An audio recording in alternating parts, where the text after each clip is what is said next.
함께 하나님 말씀 나누겠습니다. 여호수아 3장 5절에서 6절입니다. 여호수아 3장 5절에서 6절까지 말씀입니다.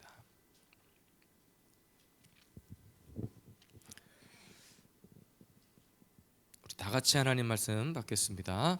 여호수아가 또 백성에게 이르되 너희는 자신을 성결하게 하라. 여호와께서 내일 너희 가운데 기이한 일들을 행하시리라. 여호수아가 또 제사장들에게 말하여 이르되 언약궤를 메고 백성에 앞서 건너라 하매 곧 언약궤를 메고 백성에 앞서 나아가니라. 아멘. 우리 계속 3일 동안 두려움을 넘어 담대함으로 이런 주제로 하나님 말씀을 나누고 있습니다. 오늘 그 세 번째 마지막 시간입니다. 우리가 첫째 날 여호수아 1장 말씀을 통해서 두려움을 넘어 담대함으로 나아가는 데 있어서 여호수아가 선포한 첫 번째 메시지를 살펴보았습니다. 기억나시는지 모르겠지만 첫 번째는 양식을 준비하라는 거였어요. 양식. 영의 양식, 내 안에 하나님의 말씀이 차곡차곡 쌓여져 있어야 합니다. 말씀이 있는 것만큼, 내 안에 말씀이 쌓여져 있는 것만큼 우리의 믿음이 가동된다는 것을 여러분 기억하시기를 바랍니다. 그리고 두 번째는 우리에게 차지하게 하신 그 땅을 위해 들어가라, 땅을 위해 나아가라는 거예요. 믿음의 거룩한 도전을 행하라고 했습니다. 예배만 드리고 기도만 했으니까 다가 아니라 우리는 반드시 믿음의 거룩한 행동이 필요해요. 믿음의 도전이 필요합니다. 2025년 한 해 여러분 도전하는 한 해가 되시길 바랍니다. 안주하는 한 해가 아니라 도전에서 더 높은 차원의 믿음을 소유할 수 있는 우리 모두가 되기를 바랍니다. 그리고 어제 살펴본 두 번째 두려움을 넘어 담대함으로 여호수아가 이제 여리고를 정복하는 데 있어서 두 정탐꾼을 보냅니다. 그래서 오늘도 저와 여러분들에게 던지는 메시지는 무엇이었습니까? 우리는 세상의 거룩한 정탐꾼이 되는 거예요. 정탐꾼은 엿보는 건데 무엇을 엿보냐? 결국에는 그 전쟁에서 승리하기 위한 지략 때문입니다. 하나님의 지혜 때문입니다. 그것을 먼저 보고 영적으로 분별하고 우리가 싸워야 할 대상이 누구인지, 싸워야 할 무기가 무엇인지, 우리가 취해야 할 것이 무엇인지를 깨닫는 거예요. 그리고 하나님은 그 과정 중에 반드시 누구를 만나게 하신다고 그랬습니까? 라합을 만나게 하십니다. 라합이 단순히 기생이었기 때문이 아니라 어제 말씀의 줄기 가운데 우리에게 주신 메시지는 반드시 여러분이 행하여 나가는 그 믿음의 발걸음 속에 믿음의 동역자를 붙여주신다는 거예요. 여러분들을 보호하고 지켜줄 믿음의 사람을 여러분들 가운데 붙여주신다는 겁니다. 그래서 나 홀로 고독한 싸움이 아니라 하나님은 항상 시대마다 때마다 사람을 붙이셔서, 사람을 통해서, 돕는 자를 통해서, 기도하는 사람을 통해서, 여러분의 목자를 통해서 여러분의 삶의 모든 문제와 아픔 가운데 협력자가 되고 그 아픔의 치료자가 되게 하셨습니다. 고독한 싸움이 아니라고 그랬어요.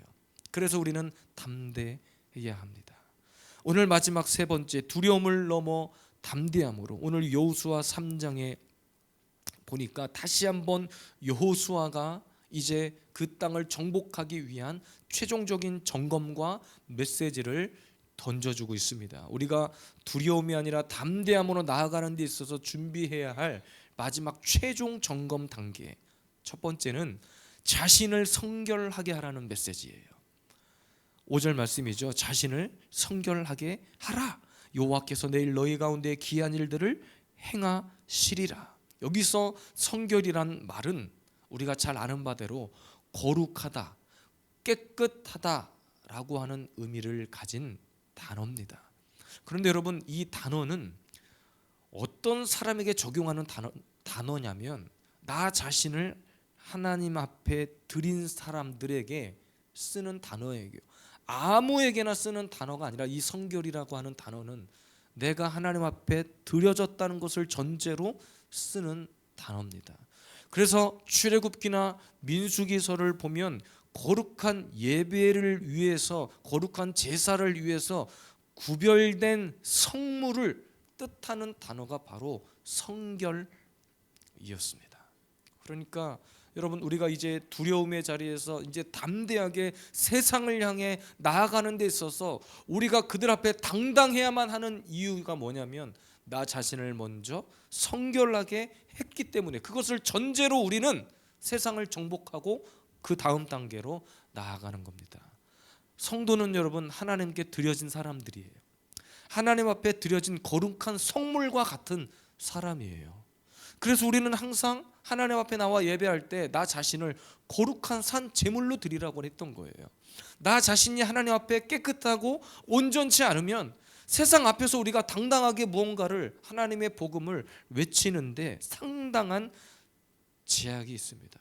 우리가 아는 바대로 드려진 제물은 깨끗하고 성결해야 된다는 것은 너무나 잘 알고 있습니다. 그래서 우리가 깨끗하고 성결해지기 위해서 필요한 것이 날마다 하나님의 말씀으로 나를 새롭게 하고 내 안에 더러운 것들을 내보내고 하나님의 신령한 것으로 내 자신을 채우고, 그렇게 하기 위해서 가장 필요한 작업이 회개입니다. 회개. 날마다 회개. 그래서 많은 사람들이 묻습니다. 도대체 무엇을 회개하라는 얘기냐? 죄를 회개하라는 거죠. 그러면 내가 날마다 지은 죄가 뭐냐? 입이 닳도록 얘기했습니다. 성경에서 기록한 죄는 세상에서 말하는 도덕적이고 윤리적이고 법을 어긴 것, 그런 죄를 들먹여서 회개하라고 말하는 것이 아니에요. 물론 그것도 하나님의 사람으로서 우리가 지키고 만약에 어겼을 때는 법의 처벌을 받고 회개하고 잘못을 뉘우쳐야 합니다만, 성경에서 말하는 죄에 담겨진 복음적 의미는 하나님의 말씀을 벗어난 것을 말하는 거예요. 말씀을 떠나 살고 있는 우리의 연약한 모습을, 우리의 죄악된 모습을 얘기하는 겁니다. 그래서 우리는 날마다 이것을 하나님 앞에 아내고 회개해서 나 자신을 성결하게 깨끗하게 할 수 있는 거예요. 왜? 성도는 거룩한 예배자로 구별되어야 마땅하기 때문입니다.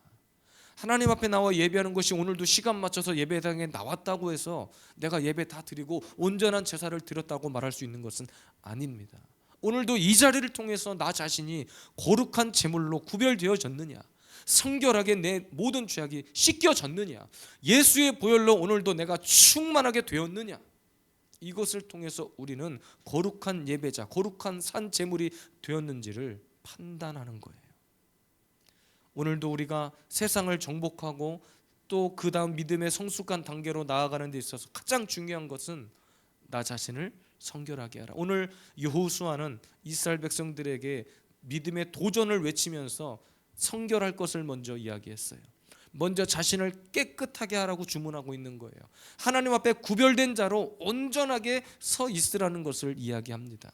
내 안에 담대함이 어떻게 생기느냐, 두려움을 넘어 담대함으로 나갈 때 필요한 것이 무엇이냐, 내가 하나님 앞에 온전하게 깨끗하게 구별되어져서 하나님의 말씀 앞에 온전하게 빛나는 인생이 돼야 한다는 겁니다. 두 번째입니다. 두려움을 넘어서 우리가 담대함으로 나아가는데 하나님께서 여호수아를 통해서 먼저 성결하게 하라고 하셨죠. 성결한 다음에 그들이 보게 되는 일이 뭐냐면 기이한 일들을 보게 된다는 거예요. 역시 5절 말씀 끝에 보니까 여호와께서 내일 너희 가운데 기이한 일들을 행하시리라 그랬습니다. 오늘 여호수아와 본문의 이스라엘 백성들에게 그들에게 해당되는 기이한 일은 뭐냐면, 우리가 읽진 않았지만 그 뒤에 나오는 본문 10절이에요. 뭐라고 기록되어 있냐면요, 살아계신 하나님 너희 가운데 계시사 가나안 족속과 헷 족속과 휘 족속과 브리스 족속과 기르가스 족속과 아모리 족속과 여부스 족속을 너희 앞에서 반드시 쫓아내실 줄을 이것으로서 너희가 알리라 그랬습니다. 그들에게 지금 기이한 일은 뭐냐면요, 총칼 들고 전쟁 준비하지 않았는데 그냥 여호수아가 하라는 대로만 하고 나아갔는데, 발을 내딛었는데 가나안 족속들이 다 도망가 버리는 거예요. 총칼 들고 피를 보고 전쟁하지 않았는데 이 전쟁에서 승리한다는 것을 이야기하고 있는 거예요.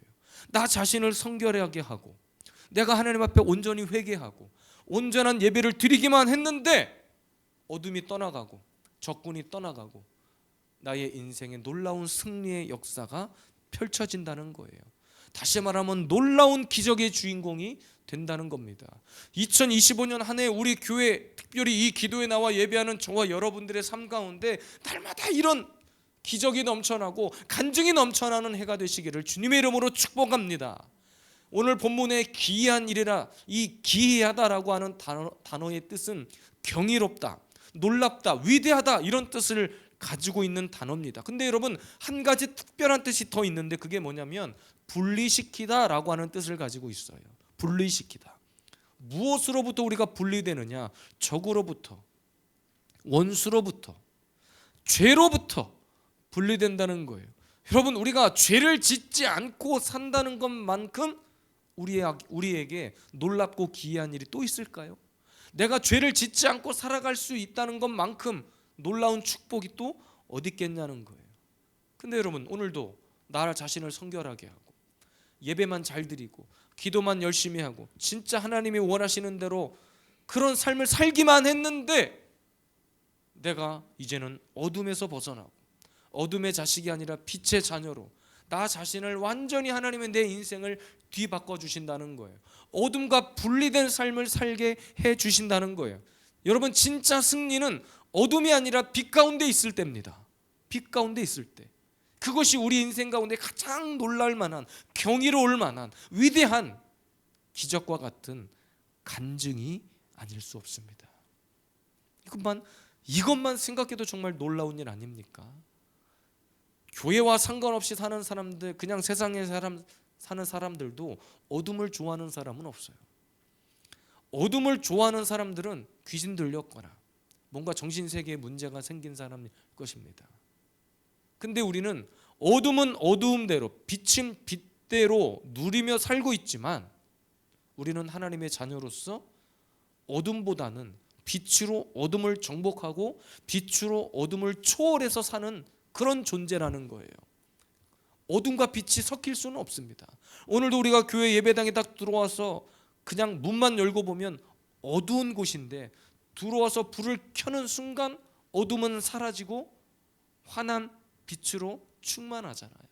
그러니까 우리의 인생이 내 안에 예수의 빛이 비출 때, 오늘도 나 자신이 성결하게 되고 세상과 구별되어지고 오늘도 말씀으로 깨끗게 되는 그 순간 우리는 어둠과 분리되는 거예요. 하나님께서 우리를 그런 존재로 부르신다는 거예요. 기이한 일들을, 하나님이 행하시는 일들을 보게 된다는 거예요.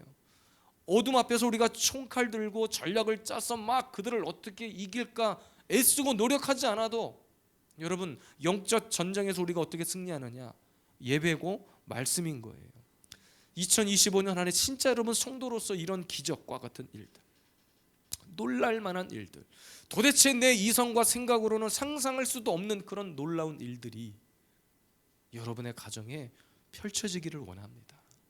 우리가 평생 성도로 살면서 이런 간증 한 줄, 이런 기적 한 줄 경험하지 못하고 산다면 비극입니다. 비극이에요. 시간이 지나놓고 보니까 그때 하나님이 얼마나 나를 위해 완벽하게, 아주 완전하게, 완벽하게 일을 행하셨는지 우리는 항상 뒤늦게 깨달아요. 뒤늦게. 그 순간에는 갸우뚱거리고 과연 이 길이 맞나? 과연 내가 이렇게 하고 있는 것이 맞나? 의심이 들 때가 있고 때로는 좌절도 찾아오고 절망도 찾아오죠. 그럼에도 불구하고 끝까지 하나님 말씀 붙들고 말씀과 씨름해 보았더니 하나님이 하신 말씀대로 오늘도 내가 발걸음을 믿음의 도전을 향해 나아갔더니 하나님이 왜 그 길을 가게 하셨는지를 알겠더라 이 말이에요. 그래서 그 길 가보니까 내가 생각하지 못했던 놀라운 일들이 이미 펼쳐져 있어. 싸우지 않았는데 이미 적군이 무서워서 벌벌 떨고 도망가 있어. 그러니까 적군이 보기에 나는 너무나 위대하고 큰 사람이 되어 있는 거예요. 여러분, 그런 놀라운 기적이, 하나님이 행하시는 놀라운 일들이 우리 교회와 여러분의 가정 위에 넘쳐나기를 원합니다. 마지막 세 번째, 두려움이 아니라 믿음의 도전을 향해, 두려움이 아니라 이제는 넘치는 도전과 믿음으로 나아가는 데 있어서 우리가 붙들어야 될 것이 있는데 그것이 언약궤입니다. 언약궤를 매라는 거예요. 6절 말씀입니다. 여호수아가 또 제사장들에게 말하여 이르되 언약궤를 메고 백성의 앞서 건너라 하매 곧 언약궤를 메고 백성의 앞서 나아가니라. 여러분, 당시 언약궤는 누구만 멜 수 있었습니까? 오늘 본문 방금 읽었죠. 제사장만 멜 수 있었습니다. 본문 3절에 보니까 여호수아가 특히 제사장 중에 누구에게 매라고 했냐면 레위 제사장에게 매라고 했어요. 물론 이 시대의 영적으로 주의 종들을 뜻합니다. 그리고 언약궤를 맨 제사장의 뒤를 우리는 따르라고 주님 오늘도 여호수아가 말하고 있는 거예요. 그러니까 여러분 두 가지를 명심하셔야 돼요. 첫째는 항상 목사는 이 시대 주의 종들은 말씀의 종이 되어야 한다는 것을 보여주는 거예요. 두 번째는 그 말씀의 종에게 순종하는 것이 하나님께 순종하는 것이라는 것을 오늘 말씀을 통해서 보여줍니다. 내가 목사니까 무조건 나를 따르세요가 아니라 이 시대 성도들은 제사장의 사명을 사실 받은 자들이에요. 목사이기 때문에 당연히 하나님의 말씀을 붙들고 말씀으로 목회하고 말씀으로 여러분들을 통치하고 말씀으로 교회를 다스리는 것은 진짜 당연한 일이에요. 근데 이 당연하다고 생각하는 일을 사람들이 하지 않으려고 하니까 교회 안에 문제가 생기는 거예요. 성도 역시 마찬가지입니다. 목사를 언약궤를 맨 제사장이라고 생각하지 않으니까 순종하지 않는 거예요. 목사가 뭘 한다고? 목사는 목사지, 목사가 내 인생 살아본 거 아니잖아 하면서 목사가 하고자 하는 일들에 대해서 방해꾼이 되는 거예요. 근데 여러분 놀라운 사실은 뭐냐면 성도로 부름받은 저와 여러분들도 다 언약궤를 매야 한다는 거예요. 하나님의 말씀을 메고 가는 사람들이라는 거예요. 제사장은 당시의 제사장은 영적으로 주의 종을 뜻하긴 하지만 성도로 부름받은 저와 여러분들 역시 제사장과 같은 사명을 받고 하나님 앞에 부름받은 자들이에요. 여러분은 가정에서의 제사장, 삶의 현장, 학교에서, 직장에서의 제사장의 역할을 감당하는 거예요. 말씀을 메고 가야 될 영적인 의무가 있는 겁니다. 그러니까 목사뿐만이 아니라 성도된 우리 모두는 다 하나님의 말씀 안에서 말씀 따라가는 말씀의 기준이 명확한 그런 삶을 살아야 한다는 겁니다. 우리가 잘 아는 사도 바울은 그래서 자기 삶의 기준을 정했어요. 나는 말씀 밖으로 넘어가지 않겠다. 그리고 말씀 밖으로 넘어간 것을 죄라고 얘기하는 거예요. 세상 논리 따라가지 않고 우리는 말씀 논리 따라가는 거예요. 세상의 논리는 돈을 쫓아가라고 하고, 세상의 논리는 좋은 학벌 쫓아가라고 하고, 세상의 논리는 좋은 직장, 좋은 학교, 좋은 명예, 권력 쫓아가라고 하지만 말씀은 그렇게 말하고 있지 않아요. 주님과 함께 가는 길은 좁은 길이라고 했습니다. 우리가 말씀을 메고 가는 길은 넓은 길이고 평탄한 길이 아니라 좁은 길이라고 했어요. 근데 그 좁은 길 끝에는 반드시 영광스러운 순간을 맞이하는 그 결론을 우리는 너무나 잘 알고 있어요. 한 가지 중요한 사실은 언약궤, 언약이란 말은 약속이라는 뜻이에요.